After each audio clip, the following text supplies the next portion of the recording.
and welcome back to the Simplifiers podcast, where we take topics in business and in life and simplify them. And friends, we got a doozy of a topic to simplify today because Lord knows you are probably in the car right now driving to your in-laws in preparation for the big holiday season. Can we just give you a hallelujah right now because you are doing the thing, my girlfriend?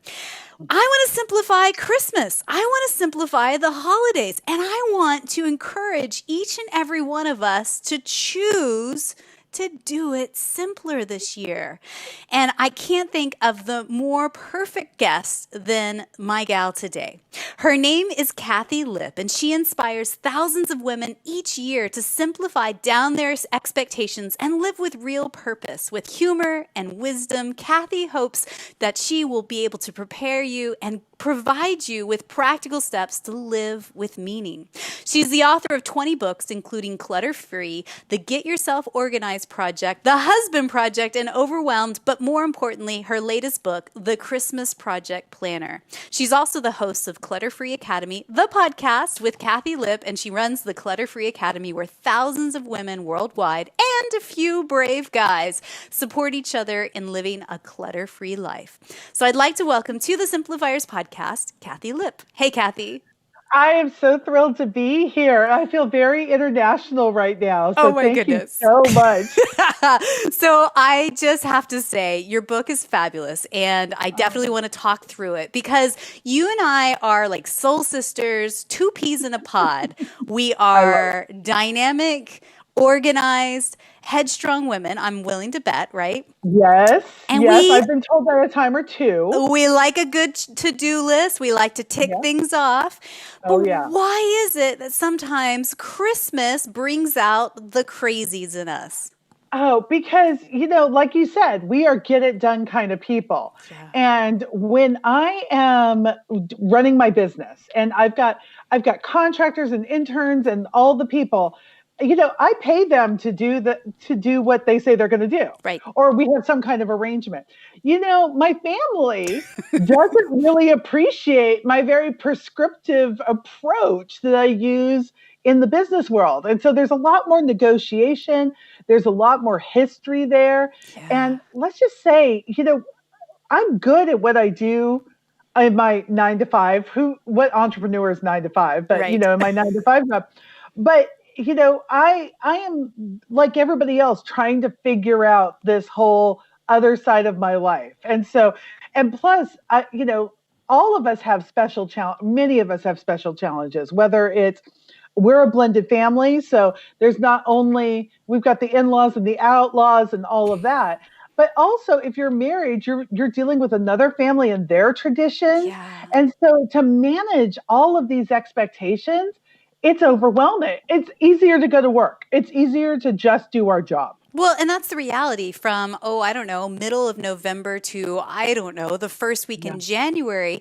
Right. All of your routine, everything that is your weekly way of living and working gets thrown right out the window. There are cheese balls every left and right corner. There is your in-laws who you're desperately trying to impress, but then never seem to hit the mark. There is all the things, literally all the things that my Google Calendar looks like a lit up Christmas tree as well. Right. So how, first off, that's reality for a lot of us. But then how do you define a clutter-free Christmas? Where do you set the mark? And I don't know that was anybody's goal going in, was a clutter-free Christmas, but doesn't that actually sound just like, oh my goodness? Because when you think about the clutter of Christmas, you think about all the gifts that need to be purchased, your calendar, emotional expectations, the busyness with the cooking and all of that kind of stuff. And by the way, let's be clear, I still need to earn a paycheck in December. Right. Yeah. Like nobody's given me December off. Right. Like I'm still part of the hustle. And I don't mean hustle in a bad way. I enjoy the hustle. I enjoy my work. Yeah. But I still have to do all the other things. And so what I have come to understand, it is a lowering of expectations and increasing bringing your team into play. Yeah. And so that Christmas isn't entirely up to you. Because, I think about this. How did my mom feel about all this? My mom was a working mom and she was doing all this stuff. How did my mother-in-law feel about all that? We have to break the cycle at some point to say that it's all up, one, to the woman, and two, that we have to do all the things. And yeah, hello, 2019 at the time of this recording. It that may have been the case in the 1950s, but I think we've come a long way. Baby, yes. And so you're talking about the team, you might be talking about your spouse, your parents, your children. Is there anybody else on the team in your mind? Well, I really do think that it is other people who have a similar mindset, who are saying, I don't need to flock my tree in order for us to have a happy Christmas. Yeah. I don't need to do everything that all of my neighbors are doing. Now, there are certain parts of Christmas I just love and adore. I love the cooking. That's a favorite part for me. My husband loves to do the outdoor decorating. But, when it comes to indoors, we're pretty simple. We like a tree cut down from, our property, and we put it up with some lights and we're done. And to other people, it's not Christmas without doing the tree, but you have to figure out what's going to work for you. And so it's about finding those people who are saying, you know what, you're not sending Christmas cards? Good for you. That's okay this year. That's okay. We probably send Christmas cards once every 5 years. And if I was surrounded by a bunch of people who are expecting cards all the time, that would be an added pressure I don't need. So I want to surround myself with people who get it. That sparks me to think of an episode that we released earlier this year with John Rulin. And I'll put a link in the show notes for anybody that's listening to this one. He is a master at gift giving, but in a corporate way and with your clients, and show them love. Oh, nice. One of the tips he had said was that, when the most powerful time is to send a card, a handwritten card to somebody, is not the holidays. It's when they least expect it. So actually, I've been doing that lately, trying and testing that theory, because yes, there is the frenzy of, I got to get all the Christmas cards out, not just to the family, but to the clients and to the vendors and to the, is actually send out a year in review card or letter, or send a little love in March or April when no one's expecting it, which is great. One of my friends, now this is not a tip for this year, but maybe for next year, she, instead of sending out Christmas cards, she sent out Thanksgiving cards. And she just said, here are all the people if you're receiving this card, I'm grateful for you. Yeah, I love it. And I love that, because have you ever, now, okay, true confession time. You get all these Christmas cards at the same time. And there have been years I haven't even looked at them until like mid-January. It's true. It's true. So would you rather be one of 20 cards that somebody gets this Christmas season, or would you like to be the card that sits on the person's desk or mantle in the month of March when they least expect it? So just a thought. But I want to go back to something you said that really perked my ears up, is when other people say the thing, it wouldn't be Christmas without ... Tell me more. So I think that we heap a lot of guilt on each other. I'll give you an example. Now, my mother-in-law is not going to listen to this podcast, so we're okay. Okay. Not that she wouldn't really, really enjoy it, but I don't even think she quite knows what a podcast is. And we took her to Disney World very soon after the death of my husband's stepdad. And we get there, and it was 3 days of the words, I'm so disappointed. Like, I'm so disappointed they don't have their decorations up yet. I'm so disappointed that they're not doing the Christmas parade. And then I'll never forget it. My husband, we get into one of the parks and he goes, I'm so disappointed they don't have the tree up. I'm like, okay, she is an 85-year-old woman. I'll put up with it from her. You? Oh, no, we are not going there. And it's like, it wasn't a complete trip to her because these certain things didn't happen. And I think a lot of people do that around Christmas. If we don't have an advent calendar, it's not really Christmas. It's not really Christmas unless we've done these 10 different kinds of cookies that my grandmother and my aunt and my mom used to do. It's not really Christmas if we don't go see the Nutcracker. And like, you and I were talking about before we started recording, the only thing it's not Christmas without is the birth of Jesus. Like everything else is optional at that point. And negotiable. And can I just say, there have been Christmases where our budget has been slim to none. Yeah. It was making it up as we go along. And then there have been years where there's been an abundance. And here's the thing. I don't think my kids could tell you the difference between the two, not because I'm some magical Christmas person, but that's just how people operate. And if we are with people we love, and we find out a couple of important things. One of my favorite stories is one year I said, okay, you guys, I know you like this certain stuffing, and I know you like these Christmas cookies, and I know you like, just tell me, give me one or two foods that you're like, okay, this is what it is really important to me at Christmas. Everybody said the same two items. Our pumpkin no-bake cheesecake and our cranberry no-bake cheesecake. These take about 5 minutes to put together. I'm like, why am I killing myself doing all the things? And so, to say, okay, find out what's really important to people. And then two, if it's really important to them, get them involved. Yeah. I mean, I realized I failed on this point at one point because my daughter 2 years ago for Christmas said, Mom, I'm making stuffing to bring to my boyfriend's family celebration. Can you send me the family recipe? And I sent her a picture of the box of stovetop stuffing. There it is. Yeah, there it is. And I had never let her in on that. I robbed her of that. So no more. If something's really important to somebody, let them participate in making it happen. And I hope that whoever is listening to this episode right now are chuckling along with us, but also hearing a gentle message of grace that you have the ability to choose, and you have the ability to discern what does happen this Christmas and what doesn't, and and I think that this is really important to hear.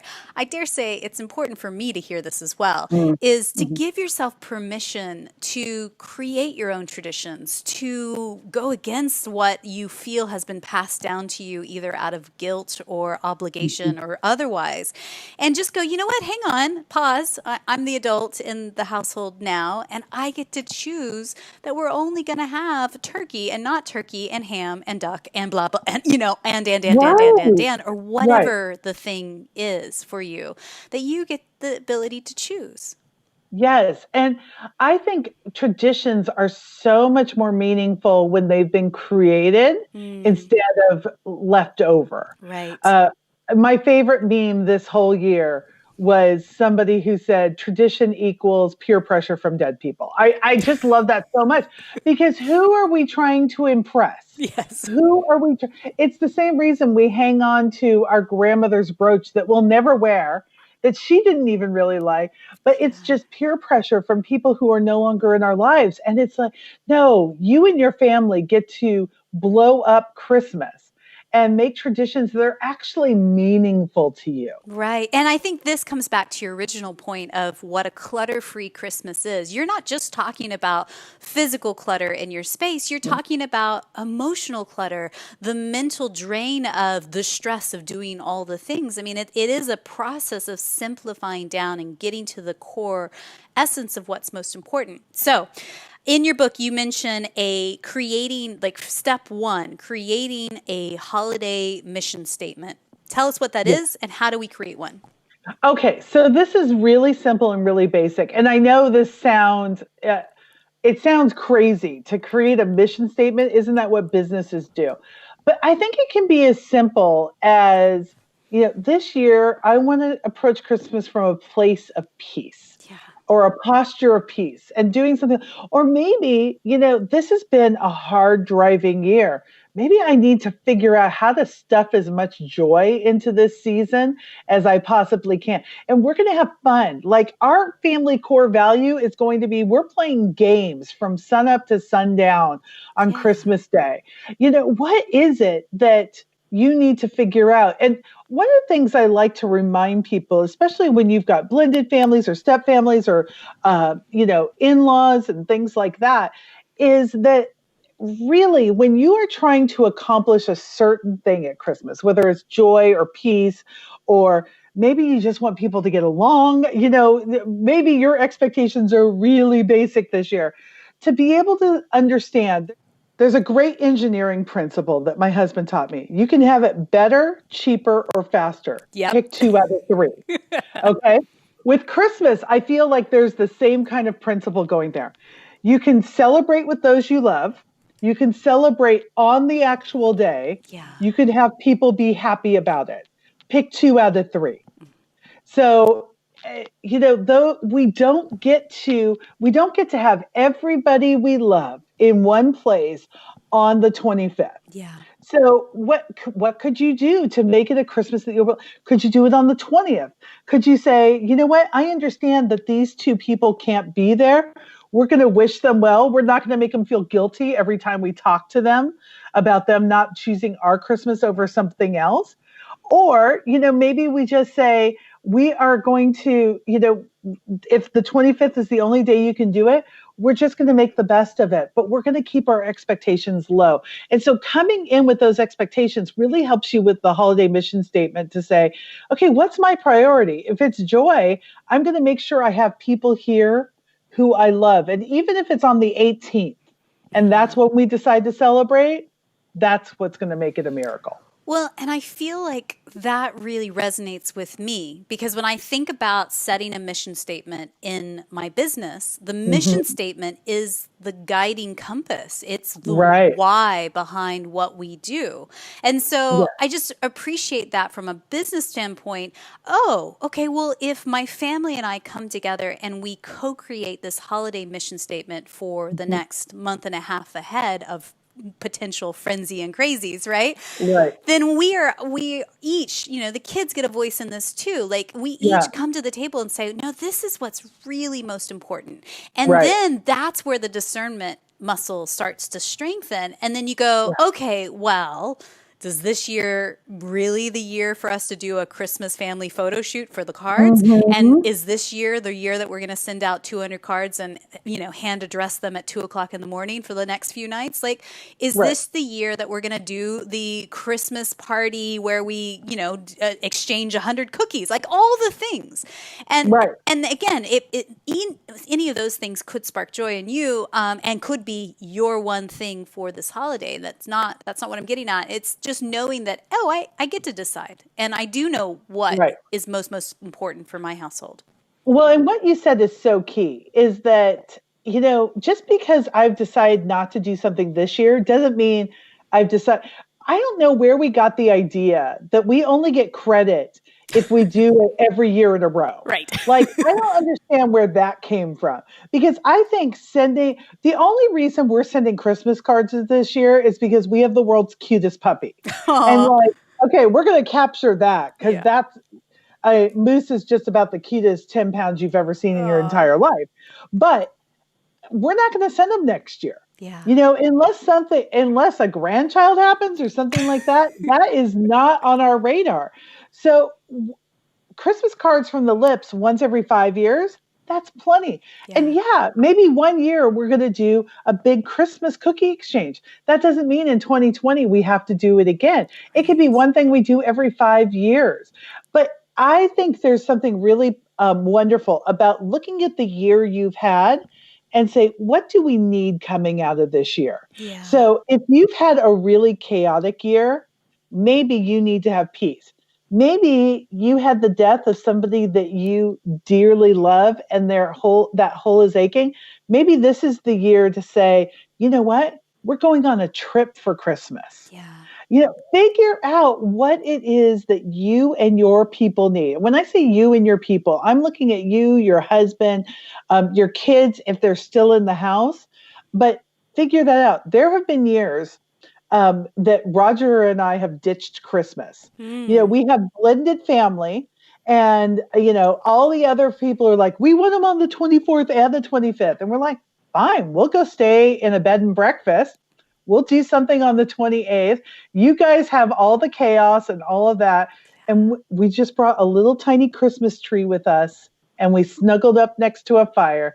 It's one of the best Christmases I've ever had. Pick the Christmas that you need to finish your year.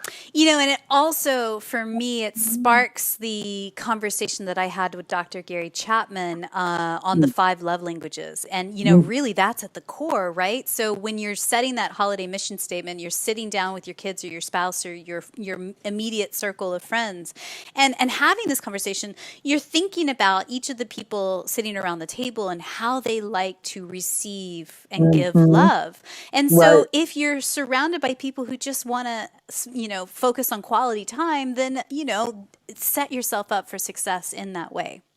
Okay, so here's the scoop, you guys. So the book is set up where it's a project planner, and which is all great. There's little like pockets where you can stuff things in, and there's calendars and all the things that your planner hearts desire, right? And in it, there are 21 projects that you can test out and try. Now, I want to put a clarification, a big old clarification in this moment. You, my friend, you overachiever, you are not meant to do all 21 projects this Christmas season, right? Pick and choose what you need the most help with and ditch the rest this year. So that might be just 3 or 4 of the projects. And the projects, they zoom in anywhere from cooking to your budget, to how you plan your schedule, to gift giving, to cards, all the things, right? Every single literal aspect of your Christmas season, Kathi here has simplified down for you. So what I'd like to do, Kathi, is actually zoom in on 3 of those 21 projects just to give people a taste of what it's all about. Okay, here are the 3 that really stood out to me when it comes to the world of simplifying. Project number 2, which is all about creating your Christmas prep space with what you call a magic Christmas box. Tell me more. Yes. Okay. So I don't know about the rest of you. I love a good planner. I love all the things. But here's the thing. I can have all the tools, and I spend all my time saddling up and not doing the thing. Yes. And so what I needed was a box, just a box. I use a file folder. You could use a lidded box, whatever works for you. And this is where you keep all the Christmas stuff. This is where, when you get a Christmas card and it has the return address label and you want to make sure you update your Christmas card list, you just shove it in there. Because I know most organizers would tell you, as soon as you receive that, go to your computer and check who does that? Nobody does that. No. So you just keep them all in one spot. This is where you keep all the receipts for anything that you've bought. If you have Bed Bath & Beyond coupons or coupons to your favorite store, whatever that may be, you keep them in there. Lists, when my daughter-in-law sent me, my stepdaughter sent me an idea for Christmas, I actually printed it off and put it in the box so I would not forget. Because I don't know about you, digital clutter, things can get lost way too easily. Totally. So Christmas stamps that were left over from last year can be thrown in there.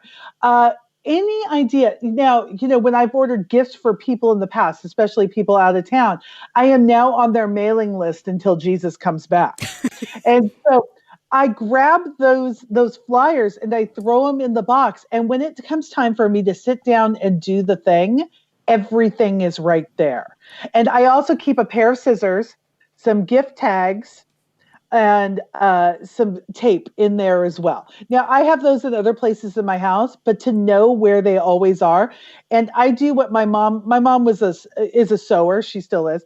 And when we were growing up, if you use the scissors with the Band-Aid on them, you might as well use those scissors to cut out apartment ads because you were moving out. Yeah, because And you were banished.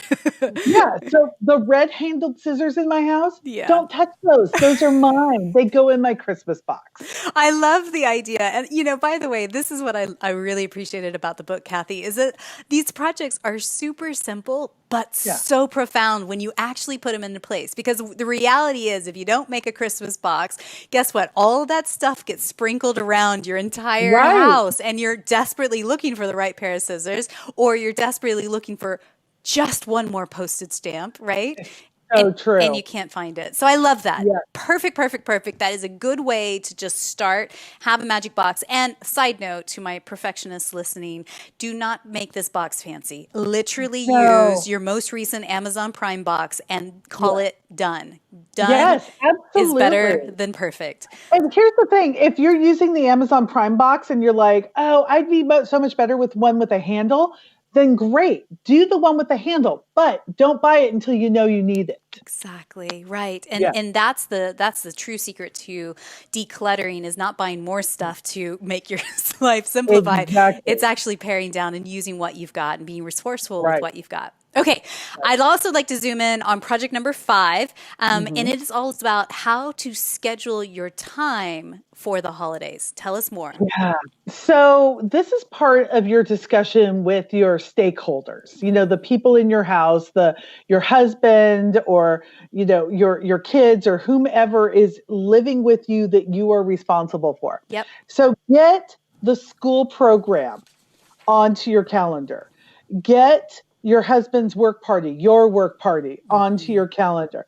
Get that time that you go away with your accountability group and you do a little gift exchange on your calendar. Put all the things that either are required or just bring you a ton of joy. Yeah. Get those on your calendar. The other things, you have a decision. No is legitimate in 90% of your invitations. And so just do the things you know you're going to love. Like one of my husband's deepest joys is he loves working on the production team at church. And Mm. so those are some big chunks in our calendar that I need to schedule off to say, no, we're not going to another party. No, we're not doing all the other things.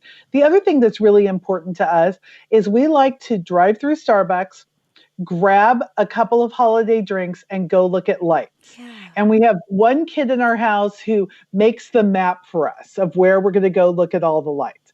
And then one other kid gets all the Starbucks orders and does the app and puts the drinks in.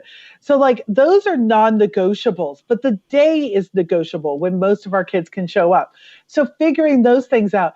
And my husband needs a lot more space on his calendar than I do. And Mm. I have realized it's taken me almost 15 years of marriage to realize when he has space, he's a less grumpy person. He's almost not a grumpy person until he gets overwhelmed. So having a day where it's like, do a puzzle, like that's all you have to do. Watch Christmas movies and do a puzzle. Like that's his dream come true. So to be able to schedule some of that. But the other thing that is so important about the calendar is we tend to have these long to-do lists, Yeah. and then we have our calendar and we think all this is magically going to filter into this. Right. Your calendar has to be your to-do list. Yeah. It just has to be. It has to be because this doesn't magically happen on a calendar. It does. There are no pockets of time that you get reserved because you've been a good Christmas girl. Mm. No, you have to fit it all in. So block out a couple of 2 hour, maybe a couple of 4 hour blocks of time to say, this is when we're going to do the things. And if you can't get it done in that amount of time, it probably wasn't that important. Right. And so what I hear there is principles of time management, time blocking, putting it into Uh-huh. a shared calendar that all stakeholders, your inner Yeah. squad of kids, Yeah. spouse, whatever, are Yeah. fully up to speed with. And, Right. even in our household, something that's been working lately for us is we've got one of those little whiteboard calendar kind of Mhm. template things that we had got at like one of the kids' book fairs at school, Right. right? And, it may seem like double work because everything literally lives on my Google Calendar. Right. It's no longer in my brain.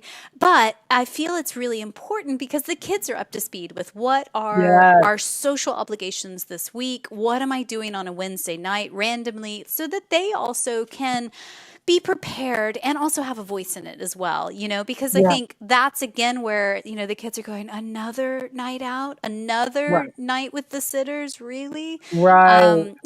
And again, it's helping you as a family unit make better decisions and to ultimately do less, Well, but do the most important things. right. And you also have to realize, probably in my family, I had the highest chaos threshold Yeah. and my husband has the lowest. Right. And so we, I need him to see I'm making an effort. Hmm. And he needs me to see he's making an effort. Yeah. And that we're working on it together to meet in the middle to have a peace filled and joy filled Christmas. Right. You are a team working together, and hopefully each person on the team is getting a little bit of what they want and Right. need. That's the bottom line. Exactly. Great. Okay. Exactly. I love that.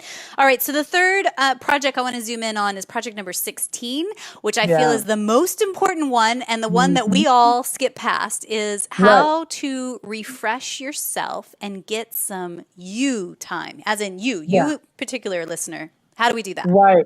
So I think part of this is understanding what fills you up. Hmm. Thinking about, when you were talking about Gary Chapman and the five love languages, understanding that for some of us, we need that social. Like Hmm. that's important to us to be with our people. That's what fills us up. For other people, it's that quiet time alone and it's that quality time with just one person. Yeah. And I'm kind of in between, like, if I have free time, I want to spend it with my husband and we'll work on a project together and that fills me up. But I want to choose the project. And so it may be, doing a floral arrangement in the middle of our kitchen or something like that. And my husband is so cool. He'll hang with me during that. Like Really? he'll go out and help me get the tree branches to do that kind of thing. Yeah. But to understand what is it that's going to fill me up. And, when we talk about self-care, everybody immediately goes to massage or, getting drinks with friends or something like that. But maybe you just need to read a book. Mm, Maybe that is what is going to fill you up. And it's doing those little things. And I don't think you save it all up for just one day. But right. there've got to be pockets of peace throughout your December. For some people, it's getting a little extra time to work on a project they love, whatever it is.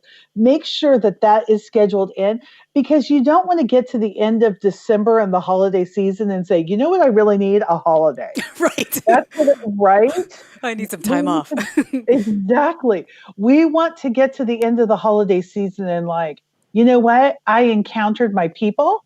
I Mm, encountered God if spirituality is a part of what you're doing, yeah. and I am ready to go back and hit it now. Well, and I think that ties into the last project we talked about is not only scheduling in the shared activities and things that are for you and the family to do together, but also being intentional about scheduling in that pockets of time and Mhm. silence and the you time for just you. And so the things that are working for me is we have a wooded area very close to our house. So it's Mhm. literally just popping on the headphones, listening to my favorite music, or dare say, just walking in silence. And it Mhm. doesn't have to be some big grandiose thing with No. photographers and photo shoots and the perfect outfit and all that. It literally is me in my scrubs and like going out to the woods for 10 Right. minutes, right? So don't overcomplicate it. Yes, walking in the woods is important. Time for prayer or meditation, sitting by that Mhm. beautiful Christmas tree, Yeah. it could literally be as much as just savoring a hot drink, a cup of Right. coffee and having that moment to pause. So, Yeah. yeah, I would encourage you if you're hearing this, like think about right now the things that give you the warm and fuzzies when you think about Christmases past. Mhm. Whether those were special moments with other people or just literally moments where you are all by yourself and nobody's asking you to do Right. anything. And Right. yeah, like Kathi say, like start to figure out where you can plunk those in. And then I think the one step further is communicate it to your inner squad. 100%. Tell them Yeah. like, hey, in order for mommy to be sane this year, I'm gonna need some mommy me time. And so how Mhm. can you guys help me do this? Because when I'm happy, Right. trust me, we're all happy. Yeah, and I think for some reason we have been so reluctant to have our families help. Yeah. And like we get some kind of special gold star if we do Christmas all on our own. No. No, no, no, no, no. We need to have the best gift you can give your family is a sane mom. Yeah. Yeah, it's true. And so I think Yeah. that comes back to what you say in your book of asking for help, saying it with Mhm, your outside voice to your people and asking mhm. for that extra help. So I then love it. I'm Your outdoor voice. I love that. yes, you have to. So you can tell I'm a mom, right? Yes. So the reality is, you've written this book, you've simplified so many aspects of Christmas, and this is literally just 3 of 21 projects. Mhm. I'm curious, Kathi, how are you doing Christmas differently this year now that you've written the book on simplifying it? Yeah. What's changed for So you? it I am not as tied to things having to be a certain way. Yeah. We have a very unusual situation in our business where we live part of the time in San Jose, California, and part of the time in a tiny, tiny little town called Oma Ranch, California, Mm, where we have a mountain house that we do writers' retreats at. And amazing. so we have like 6 people come and they spend a week and they hunker down and they focus on their projects. And we have great teachers and fun stuff. And so we are at the mountains right now and we were trying to figure out how do we get all of in my brain, of course all of our kids would come to the mountains, we'd have a mountain Christmas and it would be Oh, amazing and be right. yeah. And yes, and nuns would show up and sing. Well, 3 of our kids work in retail situations. Oh, yeah. One works for Apple, one works for a supermarket. They can't get 2 days off in a row to save their lives. So you know what I think we're going to do this year? We're going to get a hotel room in San Jose, Mm. and with it's an embassy suite. It sounds fancy, it certainly is not. And we're going to put up a little Christmas tree and have everybody just come there. Yeah. And so, like, what's the most important thing? The most important thing isn't the location. It isn't the date that we're celebrating. It's who we're celebrating with. Yeah. And that's it. And that we get to be with them. I don't even know if we're all going to be able to be together at the same time, Yeah. but we will get to see each kid at some point or another. And you know what? So it just takes a ton of the pressure off to say, we're doing something different and it may not work for that person's family, but it works for our family. And that's okay. I think it comes Yeah. back to the message of enough. When Yeah. you realize what you, your inner squad, your circle of family really want and need and desire, and let that be enough. And that's how you cultivate that discernment muscle in order to say no, or, Mhm. take it a step further and say no, thank you with Right. gratitude. Thank you so Yes. much for inviting me. Thank you so much for thinking of me. We're not going to be able to make it this year, but thank Yeah. you. And, again, if anyone's listening and you are the repeat perfectionist and/or sticker chart completer, like we all are, we love a good sticker chart. I'm just saying, Oh, Kathi, yeah. Oh, it's friend, it's gotten me to do more in my life than just about anything the else. Yes. truth is there is no sticker chart for Christmas, and it's Yep. okay if you don't complete all the things on your list, and it's okay to say no with gratitude as well. Yes. I love that. So I highly recommend, it doesn't matter when you are listening to this episode, pick yourself up a copy of this book. It will give you clarity, it will help you simplify, and it will help you declutter Christmas. So it's called The Christmas Project Planner. You can buy it wherever books are sold. You can also find Kathi online at her website, Kathi Lipp. That's Kathi with an I and Lipp with 2 P's.com. And, all the links that we mentioned, all the resources we talked about on today's episode, you of course can find in our show notes, the simplifierspodcast.com. And yeah, just give it a go. Again, take a couple of things, help you break down your to-do list, put priorities on your calendar, and literally go into this Christmas with a plan and a different focus. I'm telling you, joy can be found here and less of the insanity and craziness. So, A couple of questions I'd like to ask you, Kathi, that I like to ask everybody that comes on to the Yeah. podcast, and curious to hear your insight on this. And by the Yeah. way, thank you so much for being on today's Oh my goodness. podcast. Are you kidding? This has been so much fun. You're a great interviewer, by the way, but I think you already knew that. Oh, thanks. So, my first question for you is this. What is one book or blog that you're reading these days that is either inspiring you or poking holes and challenging your belief system right now? Well, I'm sure many of your listeners have read it. It's called Good to Great. It's by Jim Collins. But the thing that is really, I'll just be honest, kicking our butts right now is his three circles idea. And so in business, what what could you potentially be the best at? What is your passion and what could you make money at? Yeah. And here's the thing, we've tried a lot of things I've been passionate about. We've tried a lot of things that we've been able to make some money about, but I've never asked myself the question, what could I be the best at? And we've really refined it and refined it and refined it. And on the Communicator Academy side of our business, we have two sides, Clutter-Free Academy and Communicator Academy, where we're talking with authors and speakers. We've decided we can be the best at intimate retreats to help writers and speakers, not perfect their craft, but advance their craft. Yeah. And so, it's like, okay, it's something that people don't even know they're looking for, but when they hear about it, it's like, oh, I want that.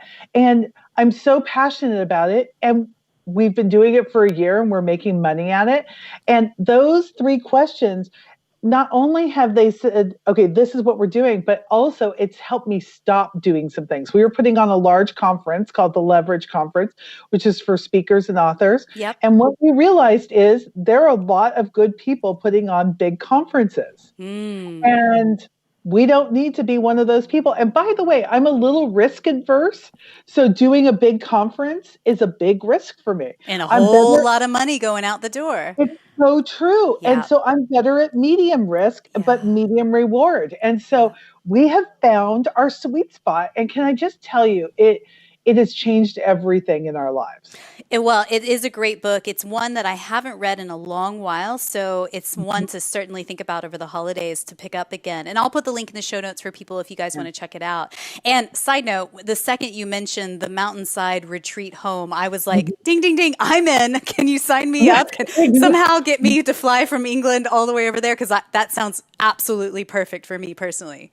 It's what people didn't even know they needed until they hear about it. And they're like, I need 5 days. Yes, please. To go and so in the mornings, they spend all morning writing. And in the afternoons, we have teaching with amazing authors.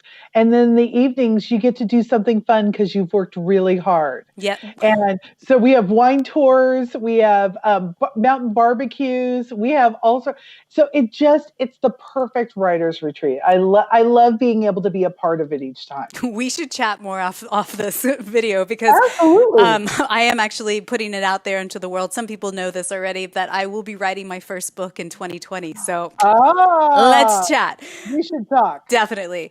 Okay, so my next question for you is this. Someone somewhere that you know in your network that you just feel is up to brilliant things. I'd love to shine a spotlight on him or her. And yeah, who knows? Maybe one day we'll interview them on the podcast. Who would you choose?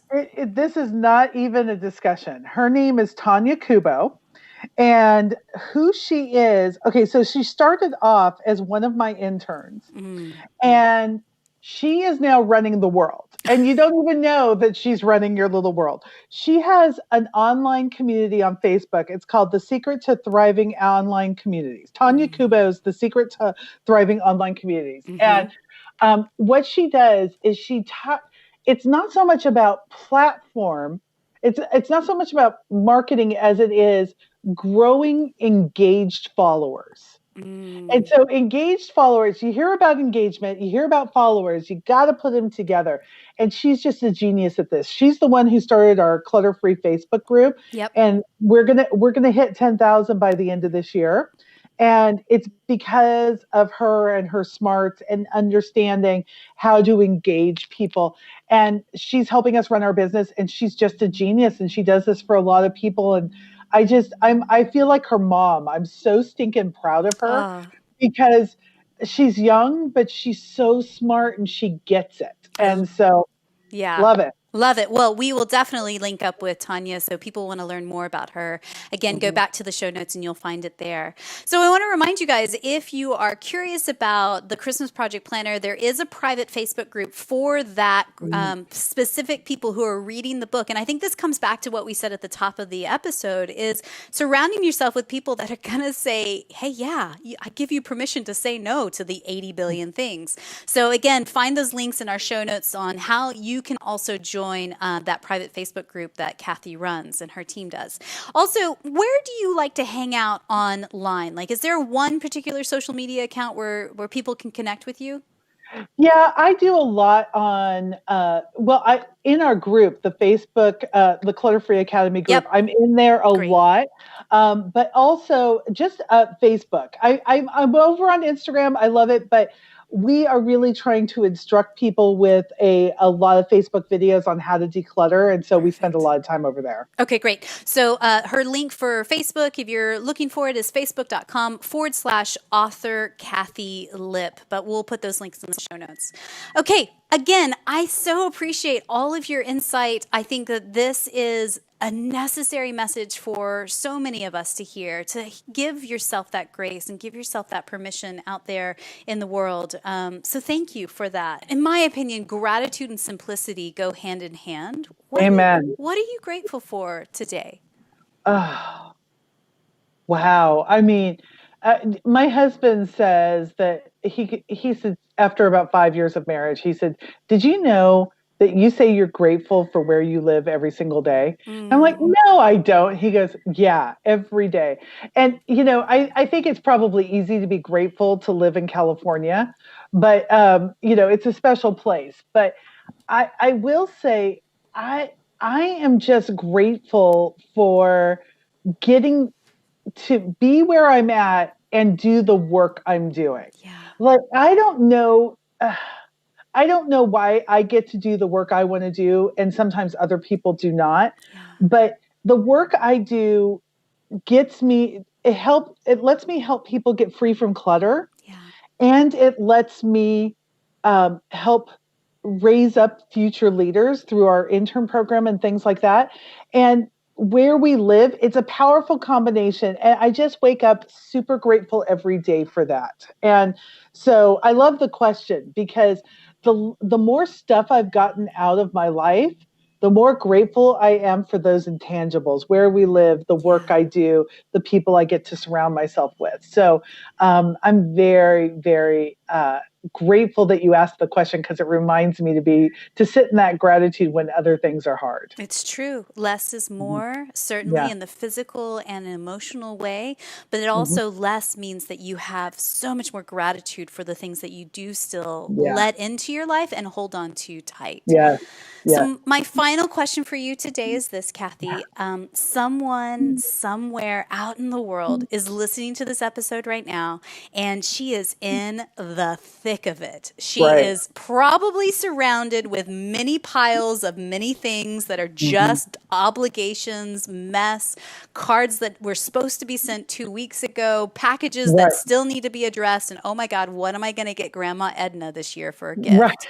My grandmother's name is Edna. I knew it. So here's the thing. What's one thing you could whisper into her ear right now just to encourage her in this moment? Micro steps. I know you were hoping for something spiritual or emotional or something like that. But you know what? If you're overwhelmed by that email, you don't have to deal with the whole email. Just open it up. Be Yeah. very kind to yourself.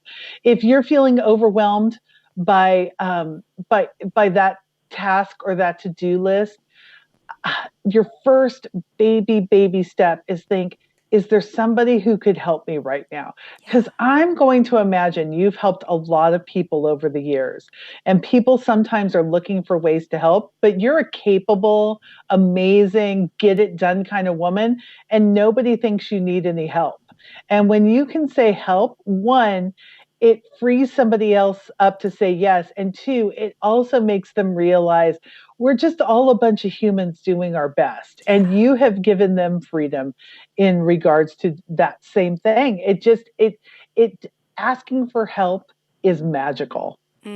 I love that. And it reminds me, it takes a village. It takes a Hmm. village, girl. And all you have to do is ask for help. Right. Kathi, thank you so much for your time today. Oh, thank you so much for having me on. This was amazing.